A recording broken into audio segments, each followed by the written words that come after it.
Salut à tous, on se retrouve donc après une vidéo sur la méthodologie du commentaire d'arrêt cette semaine pour une vidéo sur la méthodologie de la dissertation en droit. Au passage, je pense que cette vidéo sera plus courte que celle de la semaine dernière sur la méthodologie du commentaire d'arrêt. On va diviser cette vidéo en 3 parties. Première partie, on parlera de l'introduction de la dissertation. Deuxième partie, du développement. Et dans une troisième partie, je vous donnerai quelques conseils divers en plus de ceux que j'aurais déjà exposés dans les premières et deuxièmes parties. Alors on commence donc avec la première partie de la vidéo, c'est-à-dire l'introduction de la dissertation. Une dissertation juridique se divise en plusieurs parties. On a la phrase d'accroche, un passage d'encadrement du sujet, un passage dans lequel on va exposer l'intérêt, les enjeux du sujet, le problème de droit et l'annonce de plan. Donc 5 parties. Alors, on va commencer par parler du numéro 1, la phrase d'accroche, mais vous, quand vous serez face à votre feuille, je vous conseille, c'est un conseil donc, de commencer par vous pencher sur le problème de droit. Pourquoi? Je vous l'expliquerai quand on en sera là. Donc cette phrase d'accroche, selon les professeurs, elle peut être juridique ou non juridique, histoire de montrer qu'on a un peu de la culture par exemple. Le truc, c'est que certains profs veulent absolument que ce soit une phrase juridique. Par exemple, une citation de la doctrine, donc là, vaut mieux avoir préparé son coup, ou une citation d'un article du Code civil, par exemple. Si vous avez des doutes, doit-elle être cette phrase juridique ou non, demandez à votre professeur. Et si le jour de l'examen, vous êtes face à votre copie et que vous ne savez pas, dans le doute, faites une phrase juridique. Si vous sortez un article du Code civil, par exemple, vous allez écrire entre parenthèses, votre article, et à la fin, vous allez pouvoir rajouter une petite phrase pour dire en quoi cet article a de l'intérêt relativement au sujet de la dissertation. Voilà, bon, phrase d'accroche, comme je le disais dans la vidéo sur le commentaire d'arrêt, c'est vraiment une phrase qui découle de votre inspiration et entre guillemets de votre imagination. Ensuite, l'encadrement du sujet. Là, on a plusieurs sous-parties. Déjà, vous devez définir les termes. Les termes, donc, qui sont présents dans votre dissertation, dans votre sujet de dissertation. Par exemple, vous avez, je dis n'importe quoi, une dissertation sur la vie privée. Dans la vie privée, dans cette notion de vie privée, par exemple, déjà, vous allez pouvoir préciser que le droit à la protection de la vie privée est un droit subjectif. Et surtout, la vie privée peut se décliner, le droit à la protection de la vie privée peut se décliner en plusieurs, entre guillemets, sous-droits. Exemple, le droit à la protection de la vie personnelle, mais aussi de la vie familiale, conjugale, sentimentale, etc. Donc, vous voyez qu'il y a plusieurs distinctions, et ça, vous allez devoir le préciser, par exemple, dans votre partie sur la définition des termes. Une fois que vous avez défini vos termes, vous allez potentiellement, tout dépend de votre sujet, limiter ce sujet. Admettons, votre sujet de dissertation est sur la responsabilité civile des commettants du fait de leur préposé. Alors, tout d'abord, vous allez devoir, dans la partie définition des termes, définir qu'est-ce que la responsabilité civile, mais ensuite, vous allez limiter l'étude de cette responsabilité civile à la responsabilité des commettants du fait de leur préposé, puisque c'est le sujet de votre dissertation. Vous allez ensuite pouvoir préciser le contexte dans lequel s'inscrit ce sujet. Alors ça peut être un contexte historique, mais aussi juridique. Admettons, l'existence même de ce sujet est justifié par une jurisprudence. Admettons, on est en droit administratif, vu que c'est un droit jurisprudentiel. Votre sujet de dissertation n'aurait pas existé si telle jurisprudence n'avait pas existé. Donc là, vous allez le préciser, et c'est donc en gros une précision du contexte historique, mais aussi juridique. Dans tous les cas, retenez que vous devez aller dans cette partie-là, du général au particulier. Quand je reprends mon exemple sur la responsabilité civile, d'abord, vous définissez la responsabilité civile dans son ensemble, et ensuite, vous allez au particulier, c'est-à-dire, vous appliquez ceci à la responsabilité civile des commettants du fait de leur préposé. Je reprends aussi mon exemple sur la vie privée. Vous allez définir la vie privée et admettons votre sujet de dissertation est particulièrement centré sur la vie, la protection de la vie familiale. Eh bien, vous allez ensuite aller vers cette protection de la vie familiale. Mais vous commencez par la vie privée en général. Donc toujours du général au particulier. Ensuite, vous allez pouvoir préciser l'intérêt, les intérêts ou les enjeux du sujet. Donc là, ça va vraiment varier en fonction du sujet de la dissertation. Et une fois que vous avez précisé ces intérêts et ces enjeux, on va aboutir sur le problème de droit. Alors, si vous avez bien mis en évidence les intérêts, les enjeux du sujet, votre problème de droit risque d'être naturel. Vous voyez, le correcteur va lire votre début, votre phrase d'accroche, votre partie encadrement du sujet, votre partie intérêt du sujet, enjeu du sujet. Et là, quand il va lire en particulier cette partie intérêt, enjeu du sujet, il va se dire « Ah ben là, il va me mettre le problème de droit, enfin tel problème de droit, vous voyez. Il faut que ça semble naturel. » Si vous avez, parce que vous avez déjà entamé un raisonnement dès la phrase d'accroche, si vous avez entamé un raisonnement mais que d'un coup vous lui sortez un problème de droit qui n'a rien à voir, entre guillemets, avec ce que vous venez de dire, ou que ça a à voir mais de façon indirecte, ben, il risque d'y avoir une certaine incohérence dans l'introduction. Donc, on arrive donc au problème de droit. Déjà, pourquoi je vous disais, quand vous êtes face à votre copie, commencez à vous pencher sur le problème de droit.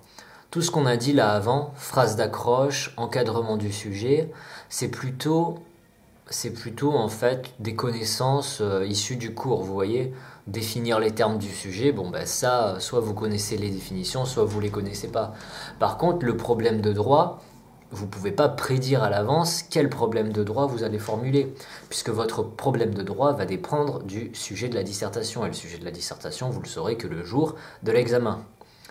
D'ailleurs, ce problème de droit, si le sujet de la dissertation est une phrase, bon ben vous devez en sortir un problème de droit, mais si le sujet de la dissertation est une question, ça ne peut pas être le problème de droit. Il va falloir reformuler cette question sous la forme d'une autre question qui sera donc votre problème de droit. Donc le jour de l'examen, vous commencez par formuler votre problème de droit. Et une fois que vous aurez formulé votre problème de droit, c'est là que vous allez pouvoir mettre sortir un plan de là, puisque votre plan doit obligatoirement répondre à votre problème de droit. Vous voyez, je le disais aussi dans la vidéo sur le commentaire. Je donnais un exemple qui était plutôt un exemple issu d'un sujet de dissertation. Mon problème de droit d'exemple, c'était la liberté contractuelle est-elle limitée par l'obligation d'assurance? Si en grand 1, vous mettez la liberté contractuelle avant 2000, l'année 2000, et en grand 2, la liberté contractuelle après 2000, c'est un exemple. Peut-être que votre développement va être cohérent, mais il ne va pas répondre à votre problème de droit, puisque je le rappelle, le problème c'était la liberté contractuelle est-elle limitée par l'obligation d'assurance? Là, il faudrait répondre oui ou non, et vous dites la liberté avant 2000, la liberté après 2000. Vous voyez, ça n'a rien à voir. Vous posez vous-même une question avec votre problème de droit, et si vous-même vous n'y apportez pas une réponse, là il y a un problème. Voilà.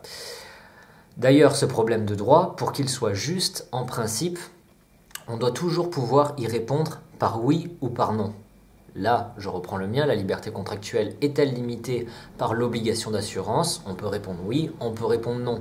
Si j'avais dit dans quelles conditions la liberté contractuelle est-elle limitée par l'obligation d'assurance, on ne peut pas y répondre oui ou par oui ou par non.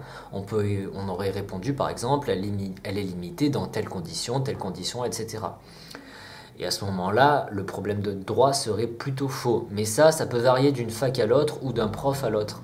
Alors le mieux, c'est de se renseigner auprès de son prof. Ok. Donc, problème de droit. Après notre problème de droit, on a donc l'annonce de plan.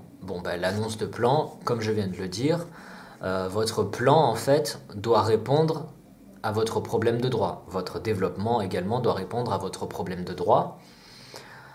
C'est pour ça que, par exemple, votre annonce de plan, vous pouvez l'introduire afin de de répondre à ce problème de droit ou afin de répondre à cette interrogation, il est possible de tout d'abord aborder blablabla, grand 1, pour ensuite aborder blablabla, grand 2. Vous voyez ? Maintenant, on en vient à la deuxième partie de la vidéo, à savoir le développement. S'il y avait vraiment quelque chose à retenir sur la première partie, à mon sens, c'est ce qui était relatif aux problèmes de droit et à l'annonce de plan. Puisque quand on dit, vous avez sûrement déjà entendu dire, ouais, ce qui paraît, le correcteur, des fois, il regarde que le plan en fait, et il note que en fonction du plan. En fait, ok, c'est peut-être possible, mais il va regarder votre problème de droit, et il va surtout regarder déjà si votre plan répond à votre problème de droit. Votre plan peut être super, mais s'il ne répond pas à votre problème de droit, vous n'aurez pas la moyenne. Votre problème de droit peut être super, mais s'il ne trouve pas réponse à travers votre plan, vous n'aurez pas la moyenne. Vous voyez ? Autant si vous avez une phrase d'accroche pas terrible ou un autre élément de l'introduction qui fait défaut, bon, ben, vous allez perdre des points, mais c'est pas pour ça que vous n'aurez pas la moyenne. Pas forcément quoi. Par contre, si votre problème de droit ne trouve pas réponse dans votre plan, là vous pouvez être certain à 100% que vous n'aurez pas la moyenne. Ce développement, maintenant, ce qui est important dans le développement, c'est éviter de réciter son cours. Dans la vidéo sur le commentaire d'arrêt, je disais le risque, c'est de tomber dans la dissertation quand on est sur un commentaire d'arrêt. Dans un commentaire d'arrêt, il ne faut pas tomber dans la dissertation. Et dans une dissertation, il faut éviter de faire juste de la récitation de cours. Parce que là aussi, il y a des chances que vous n'ayez pas la moyenne sinon. Alors du coup, comment faire? Parce qu'au final, c'est que des connaissances personnelles en fait. Des connaissances qui sont issues de votre cours, quoi. On n'invente rien. Ce qu'on attend d'un étudiant en droit dans une dissertation, c'est qu'il donne son point de vue. Son point de vue, et il faut qu'il le donne aussi bien dans ses titres que dans son développement. Alors quand je dis donner son point de vue, vous n'allez pas dire je pense, selon moi ou quoi. Tout ce qui est première personne du singulier, vous évitez. Première personne du pluriel, nous pouvons penser que, admettons, ça aussi il vaut mieux éviter. Par contre, vous pouvez utiliser la troisième personne du singulier. Il convient de défendre l'idée que, vous voyez, ça passe déjà mieux que nous pensons ou que je pense. Le pire c'est je pense. Voilà. Alors comment est-ce que dans vos titres, vous allez pouvoir mettre en avant un point de vue personnel?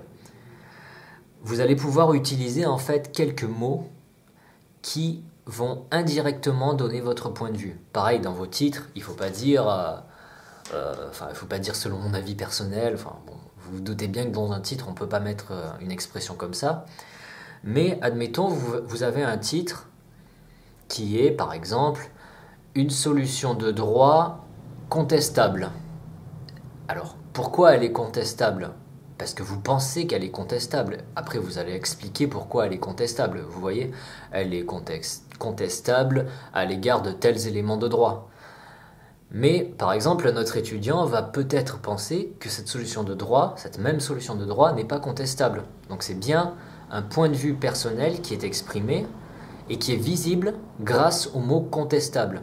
Vous pouvez utiliser aussi le mot critiquable, ou vous pouvez utiliser le mot justifié, une solution de droit justifiée, ou à l'inverse une solution de droit injustifiée, etc. Donc là je vous ai donné des exemples, justifié, injustifié, critiquable, j'ai dit quoi d'autre, je sais même plus, enfin bon, peu importe. Après, essayez de trouver vos propres, vous pouvez très bien utiliser cela, mais essayez d'en trouver d'autres pour être le plus près possible le jour de l'examen. Ok, là vous avez votre titre. Votre titre au passage ne doit pas comporter de verbes conjugués. Je donnais comme exemple dans la vidéo sur le commentaire d'arrêt, je crois que je disais, admettons, on prend pour exemple de titre, une solution qui a participé à l'évolution du droit, j'ai n'importe quoi. Une solution qui a participé à l'évolution du droit. Qui a participé, si je ne me trompe pas, c'est du passé composé. Autrement dit, c'est un verbe conjugué. Et à ce moment-là, votre titre est faux. Vous voyez? Par contre, vous pouvez utiliser tout ce qui est participe passé, participe présent. Par exemple de participe présent, une solution participant à l'évolution du droit. Participant, c'est pas un verbe conjugué. c'est un participe présent. Et pareil pour les participes passés, je vais utiliser le verbe confirmer, admettons. Votre titre est faux si vous dites une solution qui a confirmé blablabla, parce que c'est un verbe conjugué. Par contre, votre titre est juste si vous mettez une solution confirmée par blablabla, parce que là c'est un participe passé. Autre point, c'est qu'il faut éviter de mettre le mot « et » dans un titre, « et ET », vous voyez? Donc voilà, il faut en gros essayer de formuler son titre sans ce mot-là. Par contre, vous pouvez utiliser les deux points. Par exemple, la jurisprudence de 1998, je dis n'importe quoi, hein, deux points, une limitation des droits subjectifs. C'est absolument n'importe quoi, mais peu importe. Vous voyez, on utilise les deux points, histoire de formuler une phrase qu'on n'aurait pas pu formuler sans les deux points. Ça aurait été plus difficile. Ça c'est bon. Et toujours sur le titre en lui-même, évitez de faire un titre trop long. Le mieux c'est qu'il tienne sur une seule ligne. Si vous écrivez gros, essayez tout simplement d'écrire plus petit. Et si vous écrivez petit, c'est bien.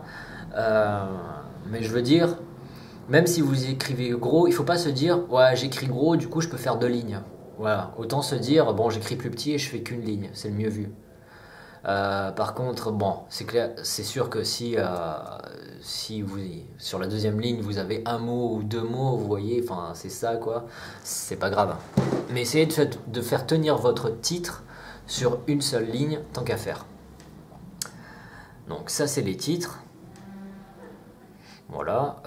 Après, une fois que vous avez mis votre grand 1, pensez toujours à faire des chapeaux introductifs, c'est-à-dire vous allez introduire votre grand A et votre grand B dans un petit paragraphe en fait. Donc vous avez écrit votre grand 1, votre titre, et après vous mettez il est tout d'abord possible d'aborder ça, grand A, entre parenthèses, pour ensuite aborder ceci, grand B, entre parenthèses. Vous mettez votre A, vous mettez votre développement. À la fin de votre A, vous pouvez garder 2 lignes, admettons, pour faire une liaison, pour faire comprendre en fait au lecteur qu'on passe du grand A au grand B. Et après, la même logique, vous mettez votre grand B, votre développement, 2 lignes pour expliquer qu'on passe du grand B au grand 2. Et dans votre grand 2, au tout début du grand 2, vous faites un chapeau introductif pour introduire vos grands A et vos grands B. Et pareil, développement, liaison, etc. Pas de conclusion à la fin, par contre, vous pouvez garder 2 ou 3 lignes pour faire une ouverture que vous allez faire sous forme d'une question à laquelle vous n'allez pas répondre puisque c'est une ouverture. Et cette ouverture, vous allez poser une question en rapport avec le sujet en fait, mais ça peut être un rapport indirect. C'est pas pour rien qu'on appelle ça une ouverture, vous voyez ? Le but du jeu, c'est pas de reposer la même question à laquelle, en principe, vous venez de donner réponse, vous voyez ? Vous allez, admettons, tout votre développement amène naturellement, tant qu'à faire, une autre question, une autre interrogation juridique. Eh bien, vous allez le préciser. Vous allez dire, eh bien, d'après tout ce qu'on a dit, enfin, vous n'utilisez pas le mot « on », c'est comme « nous » et « je », mais vous allez dire, par exemple, ainsi, il est désormais possible de s'interroger sur blablabla et vous mettez votre ouverture. Votre ouverture, tant qu'à faire, vous la formulez sous forme d'une question, donc avec un point d'interrogation. Et c'est un problème de droit, c'est pas une question commune, entre guillemets, ça reste juridique. Du coup, tant qu'à faire, faites un problème de droit auquel on peut répondre par oui ou par non si possible. Voilà, votre développement en lui-même, ça, je peux pas beaucoup vous aider. Par contre, ce que je peux vous conseiller fortement, c'est de donner votre avis. Vraiment, il faut donner votre avis, sinon le correcteur va considérer ça que comme de la récitation de cours. Moi, je me souviens d'une fois, c'était en histoire du droit, donc on fait tout le temps des dissertes. Moi, j'ai eu histoire du droit de la première à la 3e année. Alors, ça s'appelait différemment à chaque fois. Introduction historique au droit, histoire des institutions, histoire de la justice, histoire des... je sais même plus en fait, peu importe. Et j'avais jamais la moyenne, parce qu'on ne nous avait pas dit, en fait, on nous avait pas vraiment expliqué la méthodologie de la dissertation juridique, ce qui était dommage. Et moi j'avais jamais la moyenne, et ce que je faisais en fait, pourtant je connaissais mon cours nickel, je récitais mon cours en fait. Et un jour, j'arrive sur une disserte. Alors j'avais pas eu le temps de réviser, pas du tout l'histoire du droit, et puis de toute façon je me disais de toute façon j'ai jamais la moyenne, même quand je révise, je me tape 8 tout le temps, c'est bon, ça me saoule. Et si vous voulez, j'avais eu un week-end, enfin 2 jours en fait, pour réviser, pour apprendre, entre guillemets, style 60 pages d'ordinateur, le truc impossible. Alors j'avais déjà fiché mon cours, mais même dans mes fiches, j'avais sauté plein de trucs. Là, c'était pas des fiches très bien, parce que justement, il y avait plein d'éléments importants qui manquaient.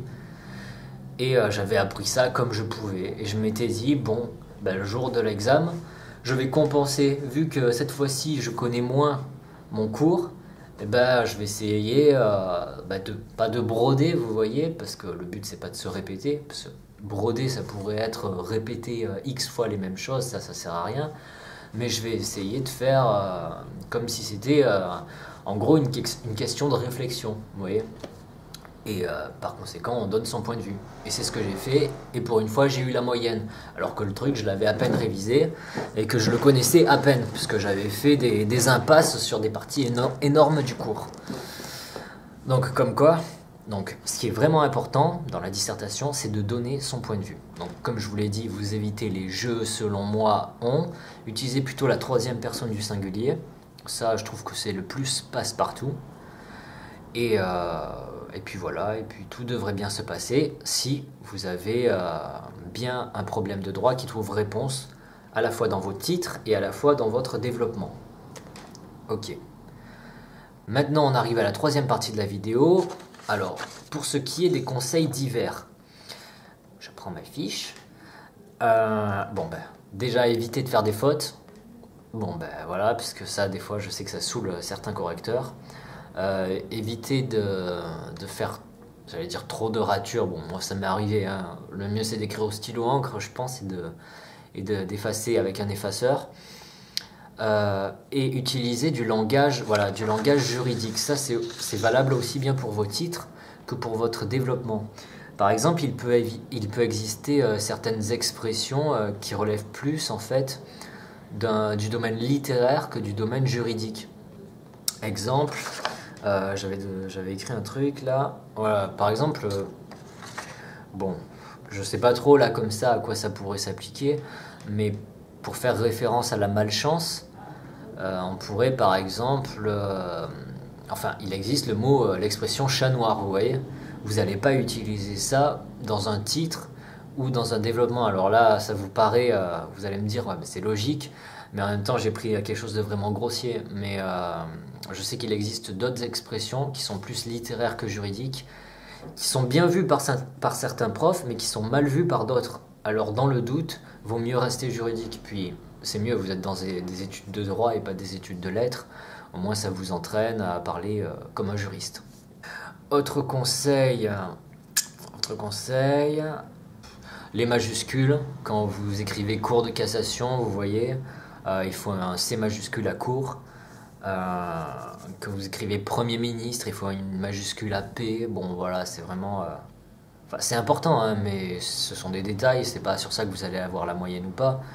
Mais c'est sur ça, on va dire, c'est ça qui peut distinguer une bonne copie d'une copie excellente. Vous voyez ? Voilà. Et essayez de ne pas être approximatif dans vos propos. Parce que sinon, le correcteur, il va se dire, là, il tient quelque chose d'intéressant, mais il ne va pas jusqu'au bout de son raisonnement. Voilà, allez au bout de son raisonnement, en fait.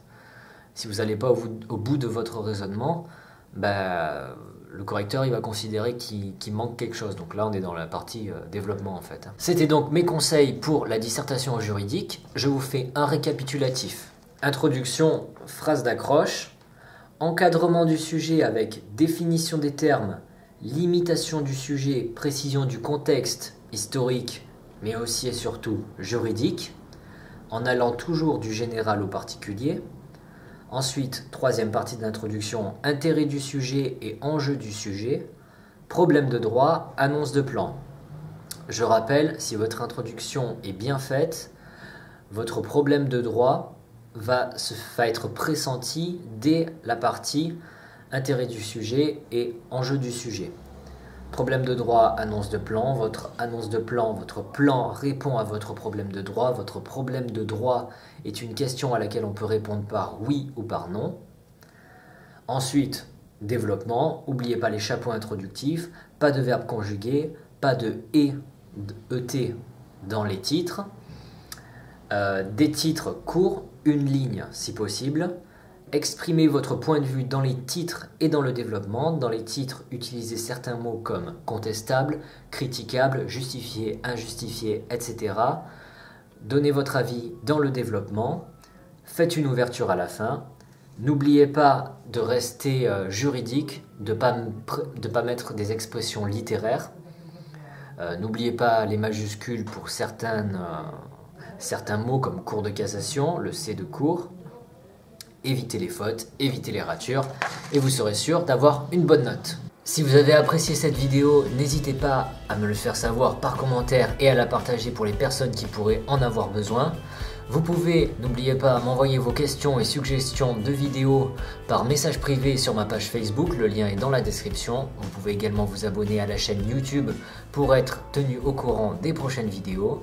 Et je vous dis à la prochaine justement pour une nouvelle vidéo.